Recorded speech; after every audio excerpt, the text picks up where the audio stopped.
പ്രകൃതിരമണീയമായ കുഴികൾ കണ്ടാൽ കണ്ണെടുക്കാൻ തോന്നില്ല. ഇവിടെ അടുത്തുതന്നെ ഒരു റിയാലിറ്റി ഷോ നടക്കാൻ പോകുന്നതായി ഞങ്ങൾ അറിഞ്ഞു. താഴേച്ചൊവ്വ മുതൽ കക്കാട് വരെ ഒരു റോഡ് യാത്ര. കുണ്ടുകൾ വെട്ടിച്ച് റോഡിലൂടെ ഒരു യാത്രയാണിത്.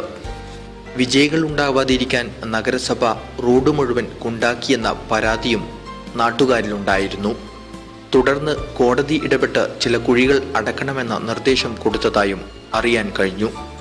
ഗിന്നസ് ബുക്കിൽ ഈ റോഡ് ഇടം പിടിക്കുമെന്നാണ് അറിയുന്നത്. ഈ റോഡിലൂടെ നിത്യേന വാഹനമോടിക്കുന്ന ബസ് ഓട്ടോ ഡ്രൈവർമാരെയും ആദരിക്കാൻ പോകുന്നുവെന്ന വാർത്തയും പ്രചരിക്കുന്നുണ്ടായിരുന്നു.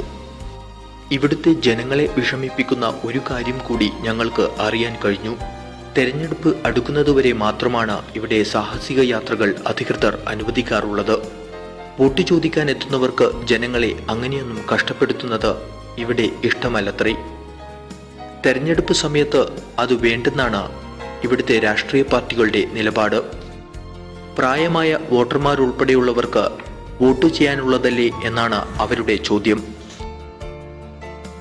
അങ്ങനെ കാടുകളും മലകളും താണ്ടാതെ ഭീകരമായതും മനോഹരമായതുമായ ഒരു യാത്ര സഞ്ചരിച്ചു കഴിഞ്ഞതിൻ്റെ സന്തോഷത്തിൽ ഞങ്ങൾ ഇവിടെ നിന്നും മടങ്ങി.